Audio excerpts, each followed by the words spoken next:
Kembali bersama kami dalam Saat Pagi Malaysia dan sudah hampir tiba masa untuk kita keluar sebagai sebuah negara dan menjalankan tanggungjawab dalam memilih kerajaan untuk penggal seterusnya. 2 hari lagi untuk kita mengundi dan sudahkah anda bersedia? Kita akan laksanakan tanggungjawab ini sebagai sebuah negara 21 juta lebih orang pengundi. Ya, mengundi ini merupakan masa depan anda dan juga sekiranya anda turut mengundi akan memberikan satu terjemahan apakah keinginan anda semua sebagai masyarakat Malaysia untuk memilih siapakah kerajaan yang bakal duduk di parlimen untuk membahaskan sebarang perundangan untuk anda semua sebagai rakyat Malaysia. Jadi pada pagi ini kita nak berkongsi berkenaan topik kita mengundi ini bersama dengan seorang tetamu kami bawakan menerusi panggilan Google Meet pada pagi ini iaitu Prof Azmi Hassan selaku Fellow Kanan Akademi Penyelidikan Strategik Nusantara. Kita bersama pada pagi ini. Prof Azmi, Assalamualaikum, selamat pagi. Assalamualaikum, Prof. Ya, Terence, saya sudah bersedia. Tak sabar, saya tak tahu lah Terence. Kami sebahagian besar daripada warga media telah pun menjalankan tanggungjawab itu undi awal sebab bertugas pada hari tersebut. Jadi kepada masyarakat umum, mungkin persoalan utama di minda mereka melihat pada keadaan cuaca hari ini terutama sekali, Prof. Kalau dah banjir, macam mana nak keluar mengundi ini, Prof? Ya, Terence, memang betul lah kalau banjir tak bolehlah keluar mengundi. Tapi bagi kita, Terence, musim tengkujuh itu adalah musim biasa. Kalau hujan sedikit-sedikit pun saya rasa tidak menjadi masalah itu. Jadi bagi saya musim tengkujuh bukan penghalang untuk kita keluar mengundi ataupun hujan itu sendiri. Kecualilah banjir berlaku secara besar-besaran. Tapi kita minta supaya banjir tidak melanda negara kita secara berluas, Terence. Yalah, terutama sekarang nampak semangat demokrasi itu semakin meningkat, diuar-uarkan sewaktu tempoh berkempen dan sekarang ini saya yakin ramai sebenarnya anak muda di luar sana yang berkobar-kobar untuk membuang undi mereka pada Sabtu ini. Cumanya, Prof, kita nak bercakap berkenaan situasi undi ini. Baru-baru ini 15 November telah pun usainya pengundian awal di mana polis, tentera dan juga pasangan mereka membuang undi dan kita dapat menyaksikan mereka jumlah pengundi yang turun waktu pengundian awal itu sasarannya tinggi. Jadi adakah ini memberikan satu gambaran, Prof, bahawa hari pengundian nanti juga akan menunjukkan ataupun mencapai sasaran SPR sebanyak 80% pengundian oleh rakyat Malaysia, Prof? Ya, bagi saya pengundi awal itu adalah penunjuk kepada berapa ramai yang akan keluar pada 19 hari bulan ini.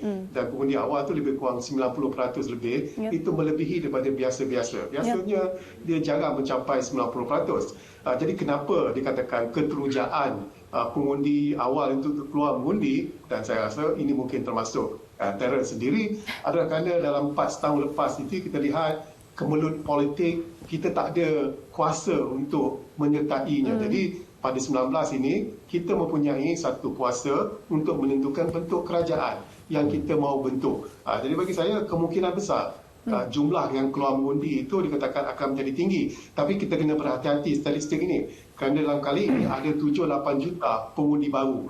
Jadi itu yang menjadi masalah. Pengundi yang pertama kali mengundi ini, adakah mereka akan keluar ataupun tidak, menjadi satu isu yang besar, Syahidah. Ya, betul. Dalam pada itu ada gerakan-gerakan yang seperti biasalah mengatakan ingin merosakkan undi, tak mau keluar undi dan menggalakkan orang ramai untuk membuat perkara yang sama. Apakah nasihat Prof kepada golongan ini?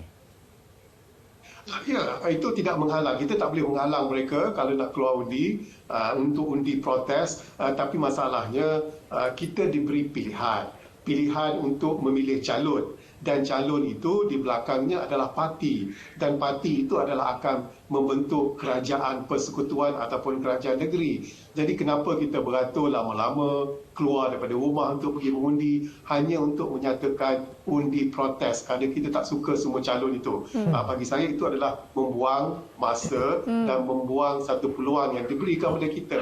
Seharusnya kita membuat pemilihan. Dalam undi ini berkecuali tidak mahu. Kita nak memilih ataupun tak nak memilih. Kita nak memilih siapa calon itu. Dan kerajaan di belakangnya adalah parti yang akan membentuk, yang akan membantu calon itu. Jadi bagi saya, propaganda untuk supaya protes undi itu saya rasa jangan kita ikut sangat, Terence. Okey, Prof, satu lagi. Sekarang ini kita banyak dengar di dadah-dadah akhbar ataupun di media, malah di berita RTM sendiri. Polis sudah membuka banyak kertas siasatan yang melibatkan protes ataupun barangkali mereka yang mencemarkan kempen-kempen parti yang mereka tidak minati. Jadi dalam waktu tempoh kempen ini sangat penting dan juga kritikal sebenarnya untuk setiap parti menceritakan ataupun memberitahu orang ramai tentang manifesto mereka, calon-calon memperkenalkan calon-calon muka baru mereka. Jadi apabila bahan-bahan poster contohnya dikoyakkan, mengganggu kempen parti-parti yang tertentu, bagaimana sebenarnya situasi ini boleh memberikan satu gambaran kepada pengundi dan bagaimana ia boleh memberi kesan terhadap hari pengundian nanti, Prof? Ya, Syahidah, yang agak mengecewakan kerana sepatutnya perkara sebegini tidak lagi berlaku pada hari ini, tapi masih lagi berlaku. Kemungkinan mereka menggunakan cara itu kerana terlampau tak suka dengan dikatakan calon lawan ataupun parti lawan itu. Tapi bagi saya yang paling penting adalah parti-parti yang bertanding, calon-calon yang bertanding itu masih mempunyai masa untuk mencapai ataupun untuk memberitahu kepada pengundi-pengundi penyokong mereka apa yang mereka tawarkan. Jadi kita beri peluangkan sepenuh-penuhnya kepada parti dan calon yang bertanding. Jadi yang paling bahayalah, Syahidah, saya melihat dalam media sosial terlampau banyak dikatakan berita-berita yang dimanipulasi. Yang kita tak tahu mana yang benar, mana yang dikatakan yang palsu. Jadi ini dikatakan agak mendukacitakan. Kita dah sampai ke peringkat ini, sepatutnya kita matang dalam berpolitik, Syahidah.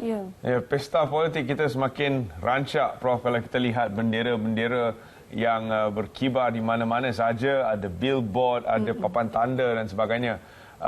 Namun pada dasarnya lebih ramai yang aktif dalam bidang politik ini daripada biasa. Ada parti-parti yang bertanding di atas logo yang berbeza dan sebagainya. Jadi memang rancaklah suasana demokrasi di Malaysia pada ketika ini. Sehingga kan ada tempat-tempat di mana ada 10 penjuru dan sebagainya. Jadi dalam keadaan ini, bagaimana untuk rakyat sebenarnya menilai? Adakah dari segi calon ataupun parti di belakangnya? Ya, Terence, bila cakap pasal meriah ni, Terence walaupun tak sebut kawasan Parlimen Batu, memang Batu ada 10. Bukan saja 10 calon, tapi dalam 10-10 tu banyak calon-calon yang menarik. Kalaulah saya menjadi pengundi di Batu, memang sukar untuk saya memilih calon mana kerana terlampau banyak pilihan yang berada di hadapan saya. Tapi cakap pasal meriah ni, Terence, saya berada di Parlimen Gombak. Dia tak seberapa meriah yang saya sangkakan. Kalau cakap pasal bendera, banting, poster, taklah semeriah seperti PRU 14. Walaupun di Parlimen Gombak ni ada dikatakan gajah bertembung dengan gajah. Tapi hakikatnya lah, Terence, bila kita membuat pilihan, calon itu penting. Tapi yang paling penting adalah siapa di belakang calon itu. Kerana kita mahu menubuhkan kerajaan yang stabil. Tak mahu lagi kemelut tukar PM, tukar kerajaan. Kita tak mahu lagi. Jadi seharusnya kita memberi mandat yang kuat kepada parti yang kita hendak pilih. Jadi, tengok calon, tengok siapa di belakang calon tersebut, Terence. Okey, bila kita bercakap berkenaan PRU ini, bukan sahaja rakyat dan juga pihak SPR dan juga calon terlibat ialah sewaktu PRU ini, tapi keterlibatan pihak pemerhati antarabangsa juga antara perkara yang perlu kita ambil tahu dan juga ambil maklum. Pandangan Prof berkenaan dengan kehadiran pemerhati antarabangsa untuk landscape demokrasi kita pada tahun ini? Bagi saya, Syahidah, kita mengalu-alukan dikatakan pengamatan antarabangsa ataupun pemerhati antarabangsa kerana kita nak persembahkan tiada apa yang kita nak sembunyikan. Semua orang, semua parti mempunyai peluang untuk berkempen, tiada sekatan walaupun dalam keadaan semi-pandemik ini. Jadi seharusnya kita mengalukan kehadiran mereka kerana bagi kita demokrasi kita adalah satu demokrasi yang kita hendak raikan dan berkongsi dengan negara-negara lain. Jadi bagi saya inilah satu perkembangan yang baik. Tiada sekatan. Siapa nak datang boleh datang. Bukan jadi isu. Malah sebelum ini Syahidah ada The Guardian, surat khabar Guardian WUK hubungi untuk bertanya tentang pilihan raya Malaysia dan baru sekejap tadi daripada Good Radio Jakarta. Jadi ini kita alu-alukan untuk menyatakan dalam pilihan raya ini semua orang berpeluang, termasuklah mereka-mereka calon yang tidak mempunyai parti di belakang mereka, Syahidah. Ya, sebenarnya itu pun kita ingin lihat sama ada atau tidak calon persendirian yang akan dipilih oleh rakyat Malaysia nanti. Jadi bercakap tentang meriah, memang meriah juga. Di bawah bendera tak belakang tu, Prof? Saya nak menyampuk juga pasal Batu ni. Tak sebut pasal Batu ni. Sila. Kalaulah saya pengundi di Batu, saya rasa saya pilih Cleopatra. Jangan, Prof, bagi endorsement pula. Okey, tak apa. boleh tak kita tanya sebabnya tu? Ni kontroversi dah. Sebab. Okey, tak apa. Sudah tanya, Prof kena jawablah. Macam mana? Apakah sebabnya, Prof? Sebab beliau begitu menarik sekali. Bagi saya, influencer, media sosial influencer, saya nak tengok kalau beliau di Dewan Rakyat, boleh tak berbahas, boleh tak berdebat pasal dasar-dasar dan juga polisi-polisi yang bersangkut paut dengan isu-isu global. Jadi itu yang menariknya. Kenapa saya nak memilih Cleopatra? Tapi nasib baik, saya bukan pengundi Batu. Baik. Masih baik ya. Banyak faktor lah kan. Sebab Cleopatra ni ada pengaruh dia sendiri. Ada pengikut-pengikut dia. Jadi bila dia bawa kalau... Bukan semua pengikut dia mundi di Gombak. Okeylah, tak boleh cakap lah. Tapi ini yang menarik, Prof. Situasi... lanskap demokrasi berparlimen Raja Perbelanjaan kita pada kali inilah, terutama konteks PRU lah kita cakap kan. Prof sendiri bagaimana jangkaan Prof berkenaan dengan inilah situasinya pada Sabtu nanti kan? Ya, seperti ramai mengatakan, mungkin tak ada pun satu parti yang mampu menubuhkan kerajaan persendirian. Apa yang saya jangkakan adalah satu parti di Semenanjung akan mendapat kerusi terbanyak dan memerlukan bantuan daripada negeri Pulau Borneo itu, terutama sekali di Sarawak. Jadi saya melihat kerajaan campuran seperti itu adalah dikatakan keadaan yang kemungkinan selepas PRU 15, Syahidah. Kalau kita lihat apa yang berlaku di Amerika Syarikat dalam midterm election baru-baru ini, keputusannya masih saya rasa belum muktamad dan mengambil masa yang begitu lama untuk memberikan keputusan secara rasmi tentang apa yang telah berlaku lebih kurang seminggu yang lalu. Namun di Malaysia ini, melihat kepada jumlah bilangan pengundi baru dan jumlah keseluruhan lebih 21 juta, adakah kita mungkin akan perlu dengan juga mengambil kira faktor cuaca, membuka kawasan-kawasan mengundi untuk tempoh lebih lama dan keputusannya pun dilewatkan pada pandangan Prof? Ya, betul. Bagi saya, kalau sebuah tempat itu ada malapetaka, katakan hujan lebat ataupun banjir, seharusnya SPR mempunyai kuasa untuk melanjutkan tempoh mengundi. Itu tak ada masalah. Tapi Terence, kita jangan ambil contoh Amerika. Amerika tu tak boleh ambil contoh dalam hal pilihan raya. Kerana setiap negeri itu mempunyai dikatakan bidang kuasa dan undang-undangnya sendiri. Tapi bagi saya lah, walaupun 21 juta pengundi pada kala ini, Terence, saya rasa daripada pukul 9 hingga 10 malam, kita dah tahulah bentuk kerajaan yang akan dibentuk oleh parti mana. Kalau kita nak bandingkan proses pilihan raya di Malaysia dan juga di Amerika, saya rasa orang Amerika malu kat kita. Sebab kita dapat dikatakan menubuhkan, tahu keputusannya dengan secepat mungkin. Kat Amerika Syarikat sekarang, Dewan Perwakilan pun belum tahu lagi mana yang menguasainya. Saya mengambil kira juga apa yang berlaku pada tahun ataupun 5 tahun yang lalu, di mana keputusannya pada pukul lebih kurang 3-4 pagi. Jadi adakah Prof melihat situasi yang sama berulang? Saya harap bukanlah sampai 3-4 pagi. Kerana kalau sampai 3-4 pagi, saya kena berada di studio sampai 3-4 pagi. Saya harap pukul 12 dah tentu dah kerajaan parti mana yang akan dibentuk. Itu harapannya. Kerana saya mempunyai keyakinan terhadap SPR dalam pengalaman mereka mengendalikan pilihan raya kali ini. Walaupun ramai calon, walaupun ada pertambahan pengundi, saya pasti proses itu adalah proses yang cepat untuk menentukan kerajaan persekutuan. Maksudnya, bila kita dah masuk hari Ahad itu, 20 hari bulan, kita dah tahu dah siapa ataupun apa bentuk kerajaan kita, Terence. Cumanya pada pandangan Prof kan, apabila kita mensaksikan PRU yang sekarang ini, kita ada gabungan parti yang terbanyak sejak pilihan raya diadakan di Malaysia. Jadi pada pandangan Prof, itu tak campur lagi dengan calon-calon bebas yang ada di kawasan parlimen yang dipertandingkan. Jadi apabila ada banyak pecahan daripada gabungan dan juga gabungan parti tertentu dan juga calon-calon bebas ini, adakah ini menunjukkan satu demokrasi yang sihat pada pandangan Prof? Ya, betul Syahidah. Satu demokrasi yang sihat, maksudnya ramainya calon bebas itu menunjukkan mereka mempunyai keyakinan untuk melakukan sesuatu. Jadi itu yang menariknya dalam demokrasi kita, di mana mereka yang tidak mempunyai parti pun boleh bertanding. Tapi masalahnya Syahidah, dia dikatakan kita sebagai pengundi mempunyai pilihan yang terlampau banyak. Jadi ini mungkin menyukarkan pengundi, termasuk saya juga. Saya tidak mengundi di Parlimen Gombak, saya cuma tinggal di Parlimen Gombak. Masalah di Parlimen Gombak ni dua gergasi ataupun gajah berlawan dengan gajah. Maksudnya saya mengundi tempat lain. Tapi isunya adalah kalau terlampau banyak calon di satu kawasan itu, sukar bagi pengundi untuk membuat pilihan. Sebab saya katakan, bila saya nak buat pilihan, saya tengok calon, tapi di belakang calon itu siapa, parti mana, mampu tak tubuh kerajaan. Itu yang penting bagi saya, Syahidah. Calon Perdana Menteri juga menjadi satu tanda tanya dalam pilihan raya kali ini, di mana masing-masing kita dengar daripada gabungan-gabungan seperti Barisan Nasional, Perikatan Nasional dan juga Pakatan Harapan serta juga GTA ada calon-calon yang diletakkan. Namun dalam sistem kita tidak ada pengundian secara terus untuk memilih Perdana Menteri. Adakah Prof melihat perlu ada penambahbaikan atau pertukaran sistem ke arah itu, kerana belum tentu lagi calon-calon ini yang diletakkan sebagai calon Perdana Menteri akan menang di kawasan mereka? Ya, betul tu. Menjadi masalah.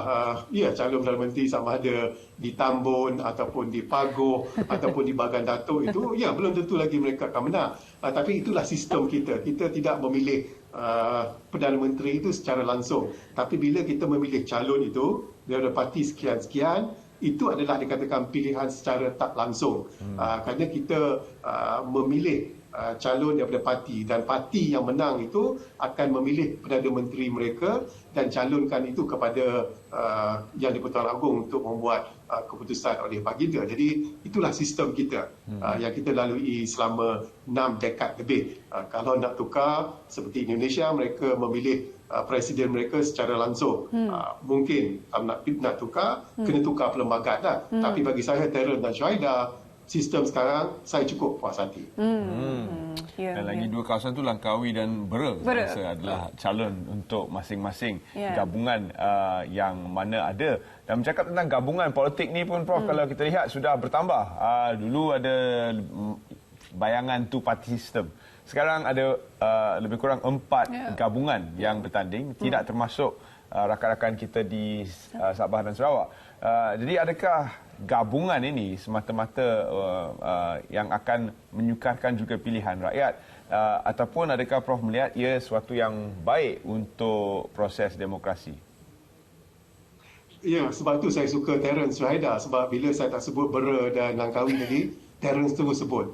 Dia cover line saya. Saya terlupa sebab terlalu banyak yang bertanding, saya terlupa. Dua Langkawi dan Bera ni. Ya, memang betul. Kita sebagai pengundi dikatakan pening kepala, dikatakan terlampau banyak. GTA kata dia boleh tumpukan kerajaan, Barisan kata pun sama, Pakatan pun kata, Perikatan pun kata. Jadi dalam hal ini adalah bagi saya lah, yang paling penting bagi pengundi adalah bila buat keputusan jangan ikut sangat perasaan. Mungkin ada yang marah, ada yang kecewa. Kita kena fikir dalam jangka masa yang panjang, 5 tahun, 10 tahun. Maksudnya bila kita pilih calon tu, calon ini berwibawa tak? Maknanya kalau dia berdebat di Dewan Rakyat, dia boleh berdebat secara intelektual tak? Tak ada lagi perkara remeh-temeh. Jadi itu pentingnya. Tapi masalahnya betul, Terence. Lagi banyak mereka bertanding, lagi pening kepala pengundi nak buat keputusan. Terence. Jadi kita sebagai rakyat Malaysia perlu mainkan peranan kita lah ya. Sebelum mengundi itu baca sedikit latar belakang setiap parti itu, apa sebenarnya perkara yang akan dibawa oleh mereka sekiranya mereka memegang tampuk pemerintahan. Jangan tengok video TikTok semata-mata. Tapi tak apa, sebab video TikTok sekarang ramai orang compile kan, cari bukti kalau video dia untuk parti ni. Video tu jadi manifesto. Netizen sekarang rajin Prof kan. Okey, bercakap berkaitan dengan netizen ni, mereka aka pengundi lah. Jadi kita nak cerita berkaitan pengundi atas pagar ni. Saya rasa ramai sebenarnya kat luar sana macam A ke B. Dia ada dua pilihan utama tapi dia tak tahu nak pilih mana satu. Nak kena timbal dua tu kan. Jadi bagaimana Prof? Mungkin ada sedikit tips ataupun nasihat yang boleh diberikan untuk pengundi-pengundi atas pagar ni yang bakal turun pada hari Sabtu ni Prof? Ya, dikatakan bertentangan dengan apa yang Terence fikir terhadap saya. Saya sebenarnya pengundi atas pagar ni. Walaupun ada orang menuduh saya lebih menjurus kepada satu-satu parti. Jadi tadi Prof dah bagi tahu dah. Sebagai pengundi yang tidak berkait dengan parti-parti politik. Dan mereka membuat pilihan melihat dasar-dasar ataupun strategi yang terkandung dalam manifesto. Jadi bagi saya pengundi atas pagar itu, kita buang sikit emosi kita, tengok manifesto parti-parti yang bertanding. Mana yang paling menarik, mana yang paling realistik. Kalau yang paling menarik dan realistik itu telah dipilih, maka pilihlah calon daripada parti tersebut.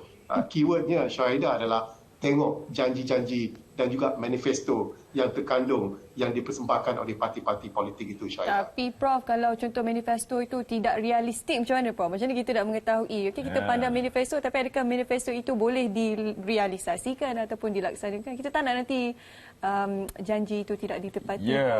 Janji yang sudah dikitas semula daripada manifesto lama. Mendalam tu. Ya, betul, Terence. Ya, betul. Manifesto itu paling banyak pun 10-20 muka surat aja. Dia menyatakan janji-janji. Dia tak ada strategi. Tapi ada satu politik, parti koalisi, yang di mana manifesto mereka boleh dikaitkan dengan bajet yang baru-baru dibentangkan, iaitu strategi fiskal. Jadi itu kita boleh dikatakan buat check and balance. Saya tak nak sebut parti mana itu, nanti Terence marah kat saya. Tapi itulah dia. Dikatakan hakikatnya manifesto itu adalah janji, dan janji itu Terence mesti ditepati. Kerana janji itu dikatakan walaupun bagaimana sukarnya untuk menepatinya, kalau dah berjanji, bila dah jadi kerajaan, kena juga tunaikan. Syahidah. Baik, akhir kata Prof, kepada pengundi-pengundi muda yang akan keluar untuk kali pertama, apakah bayangan Prof melihat impak besar daripada jumlah pengundi muda yang lebih daripada hampir 10% akan membuat pengundian untuk kali pertama kepada pemilihan kerajaan persekutuan nanti? Silakan Prof. Ya, pengundi muda dikatakan yang pertama kali akan mengundi ini, mungkin mereka terkia-kia siapakah parti ataupun calon yang mereka nak undi. Jikalau mereka masih terkia-kia, bertanyalah kepada yang paling rapat dengan mereka, iaitu ibu bapa mereka. Itu yang bagi saya paling baik sekali untuk mendapatkan maklumat, dapatkan nasihat kepada mereka yang lebih tua, mereka yang lebih berpengalaman. Kerana bagi mereka yang berumur 18 tahun umpamanya, masih bersekolah ataupun di universiti, mungkin menjadi masalah untuk memilih parti mana. Jadi sebab itu penting, bertanyalah kepada mereka yang lebih tahu, Terence. Baik, terima kasih kita ucapkan kepada Prof kerana sudi bersama kami pagi ini. Selamat mengundi Prof, selamat menjalankan tanggungjawab. Dan juga kita sekali lagi ucapkan terima kasih kepada Prof kerana sudi berkongsi maklumat bersama kami. Saya harap Prof akan juga bersama dengan kita dalam salah satu slot pada hari pemilihan itu nanti, 19 hari bulan. Terima kasih Prof. Selamat mengundi. Terima kasih Syahidah dan juga Terence. Jangan salah pangkah ni. Tak cari nama Cleopatra, Prof. Terima kasih, Prof. Okey, sikit sebanyaklah kami kongsi pada anda secara santai pandangan tetamu kita pada pagi ini berkenaan dengan hari pengundian. Saya sendiri teruja sebenarnya. Betul. Saya pun teruja. Tapi kawasan saya buat pertama kali ada 4 pilihan. Selalunya 3? Selalunya 2. Kan? Sekarang ni kita dah melihat kerancakan politik dan suasana demokrasi itu, terutama sekali di media sosial semakin rancak. Namun kita berhati-hatilah dengan berita apa yang kita baca tu, dan juga pandangan serta komen yang dibuat oleh netizen. Ramai yang sebenarnya menyimpan risit lah